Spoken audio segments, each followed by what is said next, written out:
Hi guys, this is Mayank here and आज इस video के अंदर हम लोग बात करेंगे preamble of the constitution of India.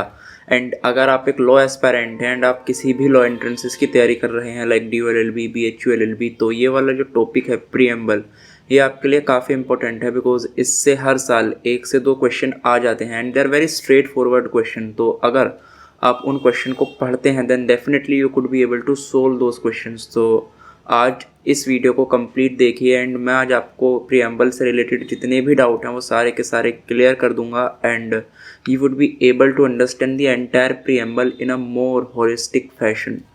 तो वीडियो को स्टार्ट करने से पहले अगर आपने अभी तक चैनल को सब्सक्राइब नहीं किया है देन चैनल को सब्सक्राइब कर लीजिए जिससे आप आने वाली कोई भी वीडियो को मिस ना करें। तो गाइज़, वीडियो को स्टार्ट करने से पहले आप लोग एक बार देख लीजिए इस वीडियो के learning outcomes. That is to say that आज अगर आप ये वीडियो को कंप्लीट देखते हैं देन आपको क्या क्या चीज़ें सीखने के लिए मिलेंगी। जैसे कि point number 1 is the basic understanding. आपकी बेसिक अंडरस्टैंडिंग डेवलप हो जाएगी regarding the preamble. Second is the SSSDR, SSSDR, and this is a very famous thing about the preamble कि ये SSSDR क्या चीज़ है। उसके अलावा जो थर्ड क्वेश्चन आता है, 3 डिबेटेबल क्वेश्चंस हैं हमारे पास, ठीक है, जिनके अराउंड हमेशा डिबेट रहती है एंड हमेशा एग्जाम्स में इन्हीं से क्वेश्चंस आते हैं, इन डिबेट रिलेटेड क्वेश्चन से। तो थर्ड नंबर पे आता है इस preamble the part of the constitution. उसके अलावा जो फोर्थ चीज़ आज हम जानेंगे वो जानेंगे is preamble justiciable. Fifth is that the preamble can be amended, whether preamble can be amended or not. And जो लास्ट आएगा वो आएगा ऑल पॉसिबल MCQs। जितने भी MCQs आते हैं, जिस टाइप के MCQs आ सकते हैं from this very chapter of the preamble, हम उन सभी को आज इस वीडियो के अंदर जानने की कोशिश करते हैं, ठीक है। तो आई होप आप वीडियो को पूरा देखें एंड अगर आपको कुछ भी समझ ना आए देन वीडियो के जो कमेंट सेक्शन है वहाँ पर जाकर मुझे बताएं कि आपको क्या चीज़ समझ नहीं आ रही। I would definitely try to clear it out.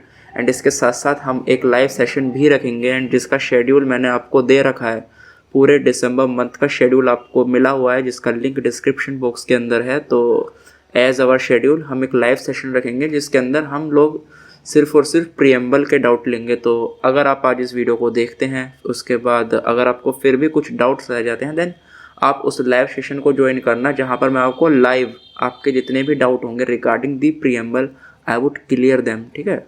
तो बस यही था एंड अब we are going to start the video. And मैं आपसे चाहता हूँ कि अब जब भी इस वीडियो को देखें तो कुछ चीज़ों का ध्यान रखें। जैसे कि पॉइंट नंबर 1 तो यही है कि आप लोग अपने पेन एंड पेपर के साथ बैठें, ठीक है।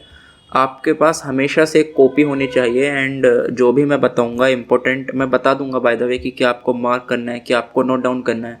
आप प्लीज़ उनको नोट कीजिए। अगर आप ऐसा नहीं करते हैं देन भाई definitely you will miss something. आप कुछ ना कुछ इंपॉर्टेंट मिस कर देंगे, तो please do not do that. Second, आप ना अपना जो प्रीएम्बल है उसको कहीं ओपन कर लें किसी स्मार्टफोन के अंदर या फिर आप बाद में जाके भी पढ़ सकते हैं, but you have to read the bare act. Bare act से मेरा मतलब है कि जो कॉन्स्टिट्यूशन का बेयर एक्ट है आप उसमें प्रीएम्बल वाला चैप्टर ओपन करें, ठीक है। अपने फ़ोन पे कीजिए या फिर कहीं और कीजिए, प्लीज़ उसको साथ ले करके बैठिए तो जो पढ़ना होगा वो थोड़ा ईजी हो जाएगा। एंड बस यही था, 2 चीज़ों का ध्यान रखिएगा एंड जब भी वीडियो देखें टाइम निकाल करके देखें एंड कंप्लीट वीडियो को देखें, तभी आपको पूरा बेनिफिट मिल पाएगा आज के इस लेक्चर का। तो अब स्टार्ट करते हैं हमारा lecture the preamble a holistic discussion. तो सबसे पहले बात करते हैं कुछ बेसिक्स की, ठीक है। किसी भी चीज़ को हम समझने से पहले हमारे लिए इम्पोर्टेंट हो जाता है कि हम उसके बेसिक्स जान लें। तो देखो प्रीएम्बल होता क्या है। मैं आपसे क्वेश्चन पूछता हूँ कि मेरे को आप लोग बताओ कि व्हाट इज़ प्रीएम्बल। कभी कोई मूवी देखी है आपने? एंड जब आप किसी मूवी को देखते हैं तो उसका एक ट्रेलर रिलीज़ किया जाता है उससे करीब 1 से 2 महीना पहले, ठीक है, जिससे आपको ये आइडिया हो जाता है कि यार इस पूरी मूवी के अंदर क्या होने वाला है। तो preamble is nothing but like a trailer of a movie. By reading the preamble, you can identify, you can guess how our Constitution of India is going to be. It is like an identity card. कुछ जो हमारे constitutional specialist हैं उन्होंने इसको identity card बताया है। Identity card like आपकी ये आइडेंटिटी है कॉन्स्टिट्यूशन की। आप अगर इसी को पढ़ लेंगे then you will get to know the major parts of the constitution, major provisions, the spirit of the constitutional makers, ठीक है। एक इंट्रोडक्शन के टाइप ये हमारा प्रियम्बल होता है। आप प्रियम्बल पढ़ना, ठीक है। अभी मैं आपको पढ़ाऊँगा अपनी स्क्रीन पे पूरा टेक्स्ट, एक बार हम लोग पढ़ेंगे आराम से। एंड जब आप उस टेक्स्ट को पढ़ेंगे तो माइंड यू, मैं आपको बता रहा हूँ, आपको पूरा कॉन्स्टिट्यूशन ऑफ इंडिया रिवाइज हो जाएगा सिर्फ प्रियम्बल पढ़ के, सिर्फ एक पेज के अंदर। तो इसीलिए बोला जाता है इसको एज एन आइडेंटिटी कार्ड, और जैसा मैं बोलता हूँ as a trailer of a movie, ठीक है। तो दिस इज़ द प्रियम्बल। अब एक बार आप टेक्स्ट को पढ़िए मेरे कहने से। तो this is the text of the preamble. आप भी पढ़ना जब आपको टाइम मिले, प्लीज़ इसको एक बार ज़रूर पढ़ना टेक्स्ट को। अब आप लोग देखिए एक बार ध्यान से मेरे साथ, मैं रीड करता हूँ इसको, एक बार ध्यान से पढ़ना, वीडियो को पॉज कर लेना बट पढ़ना ज़रूर। अब चलते हैं हमारे स्क्रीन की तरफ। तो as you have read the text, अब आपको आइडिया हो रहा है कि प्रियम्बल हमारा कैसा होने वाला है, हमारा कॉन्स्टिट्यूशन ऑफ इंडिया कैसा होने वाला है। देखो हमारा कॉन्स्टिट्यूशन ऑफ इंडिया कैसा होगा, सवर्न, सोशल, सेक्युलर, डेमोक्रेटिक, रिपब्लिक। समझ आ रहा है आपको जो मैंने बताया था 3 SDR वाला concept, sovereign, socialist, secular, democratic, republic. This is our constitution of India. This is how our India exists in its present form. Liberty of thought, equality, fraternity. आपको झलक दिख रही होगी कि हाँ यार ये ऐसा ही तो हमारा कॉन्स्टिट्यूशन ऑफ इंडिया है। ये जो लिखा हुआ है कि liberty of thought and expression, article 19 याद कीजिए, फंडामेंटल राइट वाला। Equality of status and opportunity, article number 15 and 16 याद कीजिए। फ्रेटर्निटी, DPSP, फंडामेंटल ड्यूटीज़ याद कीजिए आप लोग, ठीक है। तो आई होप, एंड जैसे लिख रहा है कि democratic, obviously our India is a democracy, Republic. अब आपको समझ आ रहा होगा राइट कि प्रियम्बल को मैंने आइडेंटिटी कार्ड या फिर as a trailer of a movie क्यों बताया, बिकॉज इसको पढ़ने से कहीं ना कहीं आपको आइडिया लग जाता है कि पूरा कॉन्स्टिट्यूशन कैसा होने वाला है। यही एक बहुत अच्छी बात है इसकी कि सिर्फ एक पेज के अंदर पूरे कॉन्स्टिट्यूशन की समरी है, ठीक। तो this is all about the preamble text. आप इसको पॉज करके पढ़ सकते हैं या फिर बाद में इसको पढ़ लेना कंप्लीट लेक्चर हो जाने के बाद। एंड अब हम लोग देखते हैं लर्निंग फ्रॉम द प्रियम्बल, ठीक है। आपने प्रियम्बल का टेक्स्ट पढ़ लिया। अब इस टेक्स्ट को पढ़ने के बाद हम प्रियम्बल से क्या चीज़ें सीखते हैं जो डायरेक्टली हमको सीखने को मिलती हैं, ठीक है। तो मैं इसको बोलता हूँ लर्निंग।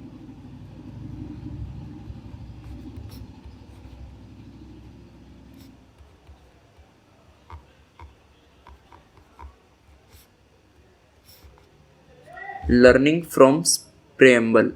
प्रियम्बल से आपने क्या क्या चीज़ें सीखी। जो सबसे पहली चीज़ आपको पता चलती है प्रियम्बल की, वो चलती है कॉन्स्टिट्यूशन की पावर का सोर्स, कि जो कॉन्स्टिट्यूशन ऑफ इंडिया है उसकी पावर कहाँ से आती है। तो बताओ, क्वेश्चन बनेंगे। अब जो मैं आपको बताऊंगा सबसे एक MCQ बन सकता है, ठीक है। तो नोट डाउन कर लेना, जो मैं बताऊंगा यहाँ पे लिखूंगा 4 पॉइंट, उनको नोट डाउन कर लेना। पहला आता है सोर्स, ठीक है,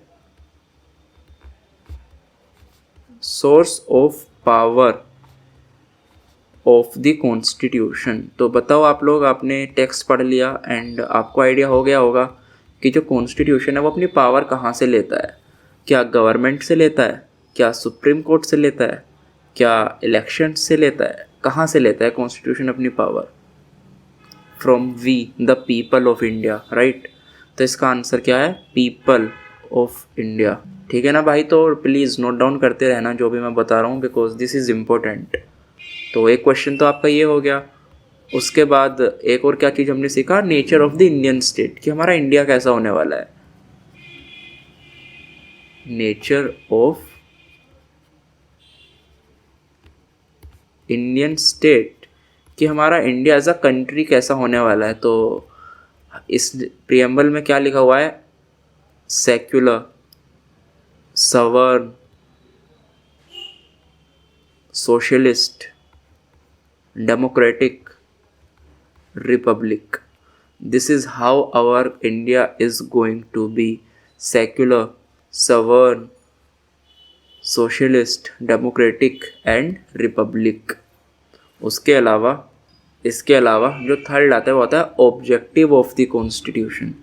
कॉन्स्टिट्यूशन के ऑब्जेक्टिव क्या क्या हैं, ठीक है, ऑब्जेक्टिव। अब आप देखो कॉन्स्टिट्यूशन प्रियम्बल के अंदर क्या क्या लिखा हुआ है। लाइबरिटी ऑफ थॉट, तो क्या चीज़ आ गई, लाइबरिटी, ठीक है। उसके अलावा इक्वालिटी, उसके अलावा जस्टिस, उसके अलावा fraternity. So these are the objective of our constitution, right. And देखो यहाँ से क्वेश्चन किस तरीके से बन सकते हैं कि वो आपको बोल देगा कि which of the following is not the objective of our constitution, and आपको ऑप्शन दे देगा, इनमें से कोई एक ऑप्शन की जगह कुछ और दे देगा। एंड ऐसे आपसे एमसीक्यू बन सकते हैं। तो मैंने बताया था कि हर एक लाइन के अंदर एमसीक्यू है, प्लीज़ नोट इट डाउन। अगर आपने नोट नहीं किया है प्लीज़ फॉरवर्ड बैकवर्ड कर लीजिए वीडियो को, एंड अब भी टाइम है, उसको नोट डाउन कर लीजिए, because this is all from my experience. जितना मैंने एक्सपीरियंस किया है from the past year papers, not only D और एलवी बट किसी भी एग्ज़ाम को आप उठा लो, किसी भी गवर्नमेंट एग्ज़ाम को उठा लो, प्रीएम्बल से सिर्फ यही क्वेश्चंस आते हैं, इसके अलावा कोई और क्वेश्चन नहीं बनता प्रीएम्बल से, ठीक है। तो जो भी आज इस वीडियो के अंदर बताऊंगा भाई पूरा निचोड़ होने वाला है प्रीएम्बल का, तो इसको ज़रूर से आप कर लेना, बिकॉज इसके अलावा कुछ नहीं है प्रीएम्बल में, राइट। तो एक एक चीज़ को नोट डाउन करते जाना। एंड फोर्थ आता है date of adoption of the constitution, right. तो आपको पता होगा कि कॉन्स्टिट्यूशन हमारा कब अडॉप्ट हुआ था, बताओ आप लोग। तो 26 जनवरी, राइट, नहीं नवंबर, 26 नवंबर 1949। So this is the date of the adoption of our constitution. इस दिन हमने कॉन्स्टिट्यूशन को अडोप्ट किया था, remember this is not the date of the enactment of the constitution. Confusion हो जाता है कई बार कि इनेक्ट कब किया था एंड अडोप्ट कब किया था। 26 नवंबर 1949 को हमने कॉन्स्टिट्यूशन को अडोप्ट किया था, फिर इनेक्ट कब किया था ये आप मेरे को बताएंगे इन द कमेंट सेक्शन, ठीक है। कमेंट में बताओ कि when we adopt we enacted our constitution of India, right. तो आपने 4 पॉइंट यहाँ पे नोट डाउन किए जो कि हैं लर्निंग फ्रॉम द प्रीएम्बल। आपने प्रीएम्बल से 4 पॉइंट सीखे। Let me summarize it once again. आपने सीखा कि जो हमारे कॉन्स्टिट्यूशन है उसकी पावर कहाँ से आती है, पीपल ऑफ इंडिया। उसके बाद इंडियन जो एज अ स्टेट है उसकी नेचर क्या होगी, SSS D एंड R। उसके अलावा objective of our constitution liberty, equality, justice and fraternity. And उसके बाद डेट ऑफ अडोप्शन, हमने कॉन्स्टिट्यूशन को कब अडोप्ट किया, 26 नवंबर 1949, राइट। अब अगर हमने ये समझ लिया, हमारे बेसिक क्लियर, हमारा कॉन्स्टिट्यूशन के हमारे प्रीएम्बल के बेसिक फंडे अब क्लियर हो चुके हैं। And now try to understand in short, in a very brief, मैं बहुत डिटेल में नहीं जाऊँगा, राइट।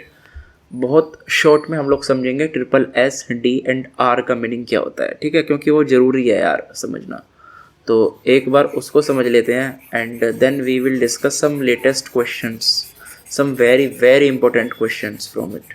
एंड अब तो आपको पता चल गया होगा, राइट, कि SSS का मतलब क्या होता है। तो सबसे पहले फर्स्ट S को समझते हैं। The first S is the sovereign. India is a sovereign state, ठीक है, India is a sovereign state. अब इस सवर्न का क्या मतलब होता है, सवर्न का मतलब 2 टाइप से होता है। सवर्निटी 2 टाइप की होती है, पहले टेरिटरी एंड दूसरी लॉ मेकिंग पावर, राइट। जो सवर्निटी होती है वो 2 टाइप से आती है, territory and law making power. यानी कि जो इंडिया है वो सवर्न है किसी भी टेरिटरी को ऑक्यूपाई करने के लिए, राइट, या फिर जो हमारे पास टेरिटरी है उसको किसी और कंट्री को देने के लिए। We do not have to ask to anybody regarding this. हमको किसी कंट्री से नहीं पूछना, हमको यूएन से नहीं पूछना, right. We are sovereign. Sovereign का मतलब हो गया इंडिपेंडेंस, राइट। तो सवर्न का क्या मतलब हो गया, इंडिपेंडेंट अथॉरिटी। तो आप इसको नोट कर सकते हैं, चाहे तो नहीं कीजिए, because as an exam point of view it is not important. Question यहाँ से एग्जाम में तो नहीं आएंगे, राइट, बट हमारे लिए एक अंडरस्टैंडिंग को डेवलप करने के लिए इम्पोर्टेंट है कि हम इनको समझ लें। तो सवर्न का क्या मतलब होता है, इंडिपेंडेंट अथॉरिटी। External sovereignty. उसके बाद आता है लॉ मेकिंग पावर। अब ये लॉ मेकिंग क्या होती है, India can make any law, Indian parliament का can pass any legislation for the welfare of its people, right. And again यहाँ पर भी इंडिया सवर्न है, बिकॉज कोई कंट्रोल नहीं कर सकता, कोई देश नहीं हमको बता सकता कि हमको क्या करना है, बिकॉज वी आर सवर्न। हम नहीं बंधे हुए किसी रूल से कि हमको क्या करना है, हमको कोई और नहीं बताएगा, हम खुद जानते हैं कि हमको क्या करना है। That is the meaning of sovereignty, right, independent authority. And इसको हम क्या बोलते हैं, इंटरनल सवर्निटी। समझ आ गया आपको सवर्न का क्या मतलब होता है, territory and law making. And यहाँ पर आपको एक चीज़ और ध्यान रखनी है, जो सवर्न स्टेट होता है वो अपनी अथॉरिटी का इस्तेमाल करता है for the welfare of its people, ठीक है। वी आर सवर्न, वो तो ठीक है, इंडिया सवर्न, बट ऐसा तो नहीं है कि इंडिया कुछ ऐसा लॉ बना दे जो उसके पीपल को ही नुकसान दे या फिर उनको मारने का कोई आदेश पारित कर दे, ऐसा कुछ नहीं होता ना, राइट। सो इसका मतलब ये है कि a sovereign state passes a legislation for the welfare of its people. And जबकि जो ब्रिटिश राज था वहाँ पर क्या होता था, वो भी सवर्न थे, बट उसको हम बोलते थे पैरामाउंट पावर, है ना। जिन लोगों ने हिस्ट्री पढ़ी है they can recall it like paramount power. तो पैरामाउंट पावर में क्या होता था, the state was not concerned about the welfare of its people, that was like a police state, जहाँ पर सिर्फ और सिर्फ लोगों को दबाने के लिए कानून बनाया करते थे, राइट। तो paramount power is a illegal power while sovereign is a legal power. समझे आप क्या होता है। एंड सवर्न स्टेट को मैं एक और टर्म आपको इंट्रोड्यूस करा दूँ, मुझे नहीं लगता कि शायद आप में से ज़्यादा लोगों ने ये टर्म सुनी है। It is parents Patre, right. आप इसको यूज़ भी कर सकते हैं, काफ़ी अच्छा लीगल फेज है। एंड सुप्रीम कोर्ट ने इसको अपनी जजमेंट में यूज़ किया था, पेरेंट्स पात्रे, ठीक है। एंड इसका क्या मतलब होता है, पेरेंट्स का मतलब पेरेंट। तो यहाँ का मतलब यही है कि जो स्टेट है that act like a parent and we the citizens are like the child of the state. And each and every policy which is made by the state, which is made by the sovereign state shall be like a parent's patre, shall be in the accordance with the parent's patre, right. So India, I mean the sovereign state India, the sovereign India shall make all the legislations for the welfare of its people, for the welfare of us we citizens, right. So this is the meaning of the term sovereign। and अब हमने एक S समझ लिया, right। अब समझते हैं second S। अब बात करते हैं socialistic, right. Second S which is socialistic, इसका मतलब होता है to promote social justice, that is a minimum standard of life guarantee for all within its scope. तो इसका क्या मतलब होता है, अब सोशलिस्ट जो वेस्टर्न वाला है वो अलग है एंड जो इंडियन सोशलिस्ट है वो अलग है, राइट। वेस्टर्न सोशलिस्ट कम्युनल वाले मॉडल में क्या होता था कि जो स्टेट होता था वही सारी प्रॉपर्टी, सारी लैंड को ऑक्यूपाई कर लेता था, ठीक। एंड फिर वो उसको for the welfare of the people use किया करता था। बट इन इंडिया ऐसा नहीं है, यहाँ पर प्राइवेट एज वेल एज जो स्टेट है दोनों ही होल्ड करते हैं। स्टेट क्या करता है, डिस्ट्रीब्यूट कर देता है रिसोर्सेज को for the welfare of its people, right. जो नीडी लोग हैं जिनको वास्तव में ज़रूरत है उनके लिए पॉलिसीज़ बनाई जाती हैं, स्टेट उनके बारे में सोचता है जब भी कोई पॉलिसीज़ बनाई जाती है। एंड वो हमने DPSP के अंदर भी देखा है कि किस तरीके से हमारे DPSP जो है वो मोस्टली सोशलिस्टिक इन नेचर है, राइट। तो this is socialistic nature. And अब यहाँ पर एक आर्ग्यूमेंट आ जाता है, काफ़ी सारे लोग ऐसा बोलते हैं कि जब इंडिया ने 1991 के अंदर इकोनॉमिक रिफॉर्म्स किए, LPG, right, liberalization, privatization and globalization, जब ये 3 रिफॉर्म्स हुए तो ये जो हमारा आइडिया था सोशलिस्टिक वाला, ये कहीं ना कहीं फेड होता चला गया। बट ऐसा नहीं है, क्यों? क्योंकि देखो ये जो फ़ायदा होगा इन तीनों इकोनॉमिक रिफॉर्म्स का, इस सबको होगा, पूरे इंडिया को होगा। इससे क्या होगा, employment will generate, the standard of life of the people would improve, the wages would rise and the entire economy would be benefited from this, and the amount which the government, which the state would earn from these reforms, that amount can be used to alleviate the social problems like poverty, education, health, sanitation. So you understand that how can these LPG reforms can even help India to its socialistic agenda। तो ये होता है हमारा socialistic का मतलब। I hope आपको समझ आ रहा होगा, अगर नहीं भी आ रहा है then it's okay, because this is not all important here. Exam point of view से तो इससे क्वेश्चन नहीं आते, बट स्टिल मेरी ड्यूटी बनती है कि I will explain it to you. Again जो वेस्ट का सेक्युलरिज्म है एंड जो इंडियन कॉन्टेक्स्ट के अंदर सेक्युलरिज्म की हम बात करते हैं, they are quite different from each other, right. तो समझते हैं उनको। जो वेस्ट वाला सेक्युलरिज्म के अंदर क्या होता है, अगर वेस्ट मॉडल को हम देखें तो जो वहाँ पे स्टेट होता है, ठीक, स्टेट एंड जो चर्च होती है, दे आर वेरी सेपरेट, बिल्कुल अलग, उनकी डोमेन अलग। स्टेट जो होता है वो रिलीजन में इंटरफेयर नहीं करता एंड चर्च जो होती है वो स्टेट में इंटरफेयर नहीं करती, ऐसा होता है, ठीक। बट इन इंडियन कॉन्टेक्स्ट ऐसा नहीं होता।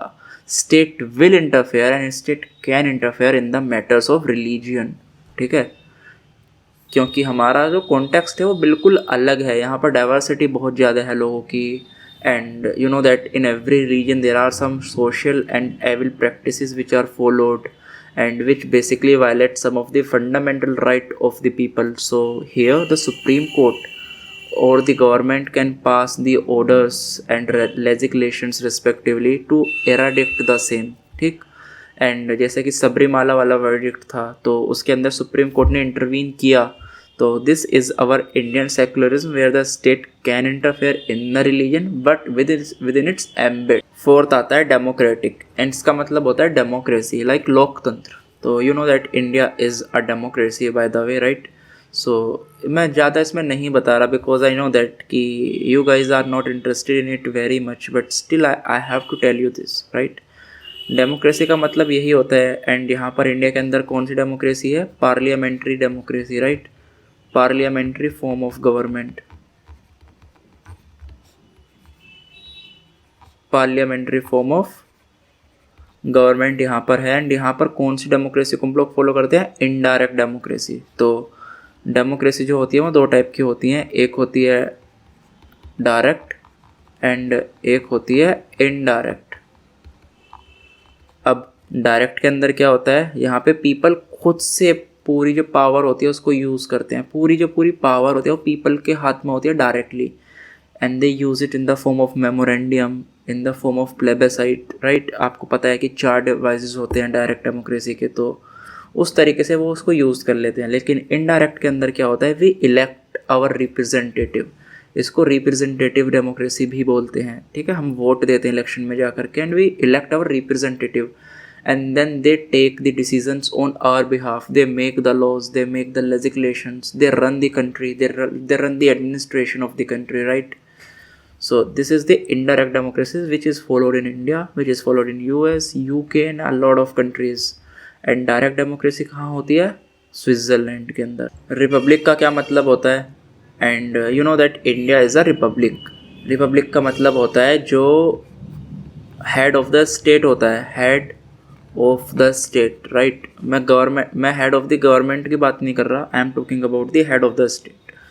रिपब्लिक के अंदर जो हेड ऑफ द स्टेट होता है वो कौन होता है, वो इलेक्टेड होता है, राइट। इंडिया के अंदर कौन है head of the state, the president of India which is elected. Election होता है एंड ही इज़ इलेक्टेड, कोई मोनार्क नहीं है, कोई हेरिडेटरी सिस्टम नहीं है इंडिया के अंदर। एंड वहीं जो यूके है, ब्रिटेन है, वहाँ पर क्या रिपब्लिक है, नो, क्योंकि वहाँ पर मोनार्क है। वहाँ पर एक हेरिडेटरी पोजीशन होती है हेड ऑफ द स्टेट की, एंड वही होता है जो क्वीन का परिवार है, उसी के लोग क्या होते हैं, हेड ऑफ द स्टेट बनते हैं, राइट। तो Britain is a democracy but it is not a republic, while India is a democratic Republic nation. समझ आया आपको, रिपब्लिक का मतलब क्या होता है, जहाँ पर जो हेड ऑफ द स्टेट होता है वो इलेक्टेड होता है, ना कि हेरिडेटरी। एंड अब हमारे 3S and D and R भी क्लियर हो चुके हैं। एंड अब बात करते हैं जहाँ से एक्चुअल क्वेश्चन आते हैं। यहाँ से जो भी मैं पॉइंट डिस्कस करूँगा, हर एक पॉइंट से क्वेश्चन बनेगा, MCQ बन सकते हैं, तो आप प्लीज़ नोट डाउन करके रखना। अगर आपने 3SDR नहीं समझे, नहीं पढ़े, कोई बात नहीं, क्योंकि वहाँ से क्वेश्चन नहीं आते, ठीक। वो सिर्फ एक अंडरस्टैंडिंग डेवलप करने के लिए मैंने आपको बताया था, बिकॉज कॉन्सेप्चुअल क्लैरिटी के लिए वो ज़रूरी था, बट क्वेश्चन वहाँ से नहीं आते। क्वेश्चन कहाँ से आएंगे, क्वेश्चन यहाँ से आएंगे जो मैं अब आपको बता रहा हूँ। तो क्या है, इस preamble a part of the constitution, and ये बहुत डिबेटेबल क्वेश्चन है। एंड पहली बार ये जो क्वेश्चन था कि क्या प्रीएम्बल कॉन्स्टिट्यूशन का पार्ट है, वो आया था बैरूबेरी यूनियन के केस के अंदर, ठीक। तो जो पहला केस आता है वो आता है आपका बैरूबेरी यूनियन। एंड इस केस के अंदर यही क्वेश्चन उठा था कि इस preamble a part of the constitution, and उसमें सुप्रीम कोर्ट ने बोला था कि preamble is not the part of the constitution, ठीक।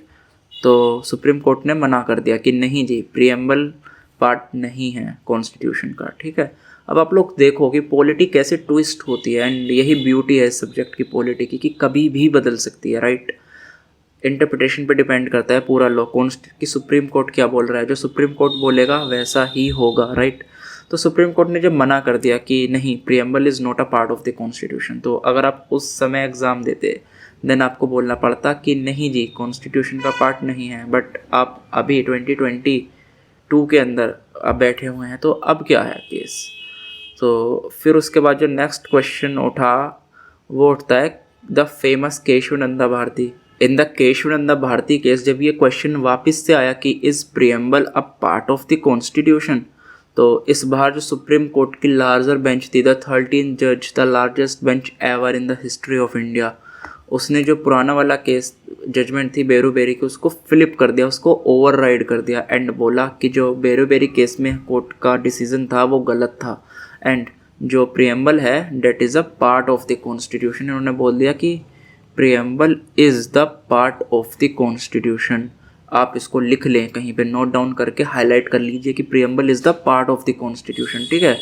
अगर एमसीक्यू आता है, you have to make it correct कि preamble is a part of the constitution as per the Bharati Kesavananda Bharati case. And वो आपसे ये भी पूछ सकता है कि किस केस के अंदर सुप्रीम कोर्ट ने प्रियम्बल को कॉन्स्टिट्यूशन का पार्ट माना, समझ रहे हो आप। And they will give you the option like Berubari union case, Kesavananda Bharati case, LIC case, कोई भी केस के 4 नाम आपको दे देगा, एंड आप वहाँ पे कंफ्यूज हो सकते हैं। तो मैंने बताया कि हर एक लाइन से क्वेश्चन है, तो प्लीज़ नोट इट डाउन, जो मैं बता रहा हूँ प्लीज़ उसको पढ़ के नोट डाउन कर लो, राइट। एंड उसके बाद again the same question LIC of India के केस के अंदर भी आया, एंड जब भी सुप्रीम कोर्ट ने यही बोला कि preamble is a part of the constitution. तो अब मोरल ऑफ द स्टोरी क्या है कि प्रियम्बल कॉन्स्टिट्यूशन का पार्ट है। उसके बाद जो नेक्स्ट क्वेश्चन आता है वो आता है कि इज़ प्रियम्बल जस्टिसिएबल। अब हमें ये तो पता चल गया कि it is a part of the constitution, but still हम ये पूछेंगे कि is preamble justiciable. And justiciable का क्या मतलब होता है, इसका मतलब होता है एनफोर्सिएबल, कि क्या हम इसको लागू कर सकते हैं, क्या अगर हमारा प्रियम्बल का कोई भी प्रोविज़न फॉलो नहीं होता है तो क्या हम कोर्ट जा सकते हैं। This is the meaning of the term justiciable, whether we can go to the court for it enforcement और not.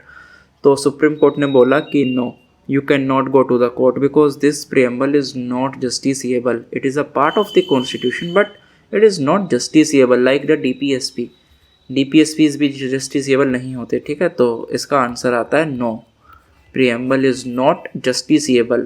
It means that if the government does not follow any of the provision laid down in the preamble, you cannot go to the court for the execution of the same, right? So this is the meaning that preamble is not justiciable but it is a part of the constitution. And उसके बाद जो next question आता है वो आता है कि इस preamble can be amended.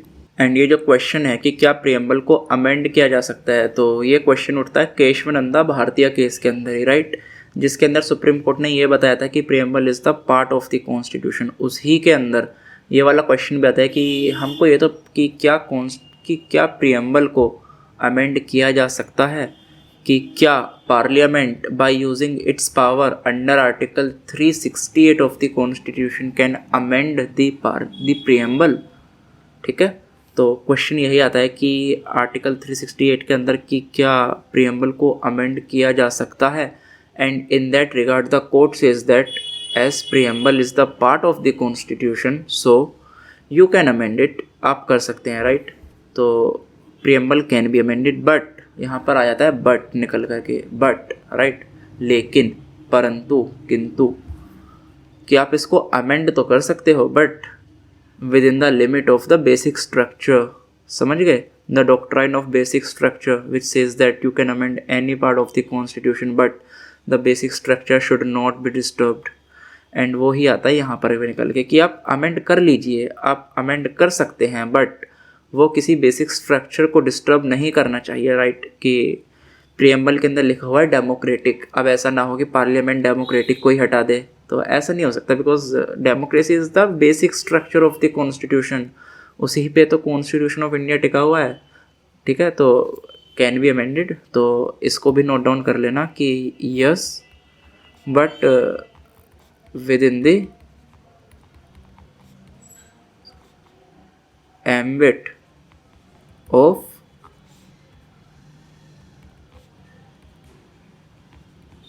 basic structure doctrine, right? It should not violate the basic structure of the constitution. आप amend कर लीजिए बट बेसिक स्ट्रक्चर डिस्टर्ब नहीं होनी चाहिए। एंड अब एक और पॉइंट जो हमें डिस्कस करना है, and that is very very important for you, ये वाला पॉइंट रहता है 42nd अमेंडमेंट। एंड भाई अगर आप यहाँ तक वीडियो में रुक चुके हैं ना, देन आपका क्वेश्चन पक्का है एग्जाम के अंदर, बिकॉज 42nd अमेंडमेंट से भी क्वेश्चन आ ही जाता है, ऑलमोस्ट आ जाता है। अब यहाँ पर क्या हुआ है, ये आपको पता है कि इसको तो मिनी कॉन्स्टिट्यूशन भी बोला जाता है 42nd अमेंडमेंट के अंदर। इस अमेंडमेंट के अंदर कॉन्स्टिट्यूशन में मतलब प्रियम्बल के अंदर 3 नए शब्द को जोड़ा गया है, ठीक है। 3 new words were added in the 42nd amendment by Mrs. Gandhi government, Indira Gandhi government, right? अब कौन कौन से शब्द थे, तो those were secular,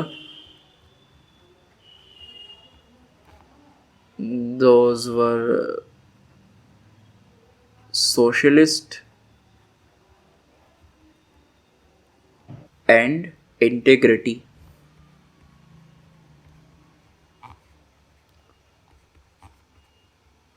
So these are the 3 words which were added in the preamble in the 42nd amendment.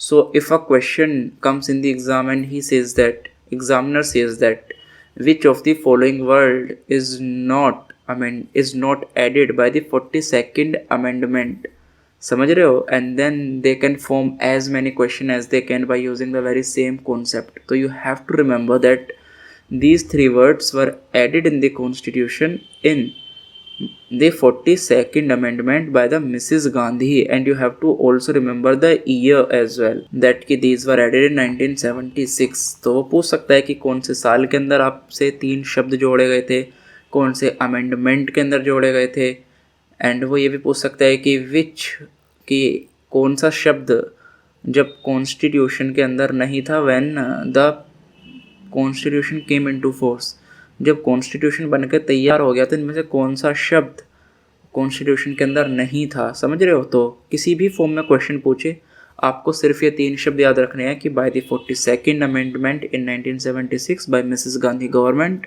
These 3 words the secular, socialist and the integrity were added in the preamble.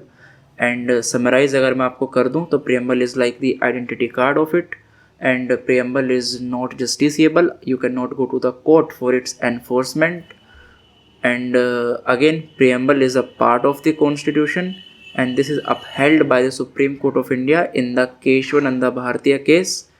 इसके साथ साथ preamble non justiciable है, वो तो मैंने आपको बता दिया, and preamble can be amended but you should not disturb the basic structure of the constitution। तो अगर क्वेश्चन आता है कि can the preamble be amended, the answer is yes, preamble is amended, can be amended। 1976 के अंदर amend किया गया है, and this is the only case when the preamble was amended. तो इंडिया की हिस्ट्री के अंदर सिर्फ एक ही बार प्रीएम्बल को अमेंड किया गया है, in the 1976 when the 3 words secular, socialist and integrity were added. तो ये भी पूछ सकते हैं कि प्रीएम्बल कितनी बार अमेंड हो चुका है, 1 2 3 4। So these are all the possible questions which can come from this chapter preamble। तो अगर आप किसी भी लॉ एंट्रेंस की तैयारी कर रहे हैं, चाहे वो DU LLB हो, BHU LLB हो या फिर कोई अदर गवर्नमेंट एग्ज़ाम, तो प्रीएम्बल के अंदर इससे बाहर के क्वेश्चन नहीं आते। Whether it is a UPSC level exam, इससे बाहर के क्वेश्चन प्रीएम्बल के क्वेश्चन में प्रीएम्बल के चैप्टर से नहीं आ सकते, राइट। तो पूरा का पूरा जो निचोड़ था प्रीएम्बल का वो मैंने आपको बता दिया, राइट। SSSDR से क्वेश्चन नहीं आते, that was only for the understanding. जो क्वेश्चन आते हैं वो मैंने आपको बता दिया, and you should note all the point which I have mentioned in the video. And अगर आपको वीडियो पसंद आया then do not forget to like the video, do not forget to subscribe to the channel and hit the bell icon so that you won't miss any of our future update। And इसी के साथ अगर आपने हमारा दिसंबर month का schedule नहीं देखा है, नीचे डिस्क्रिप्शन में लिंक है, जा करके उसको देख सकते हैं and you can prepare as per our schedule. इसके साथ साथ we will also come live to discuss the doubt regarding the preamble of the constitution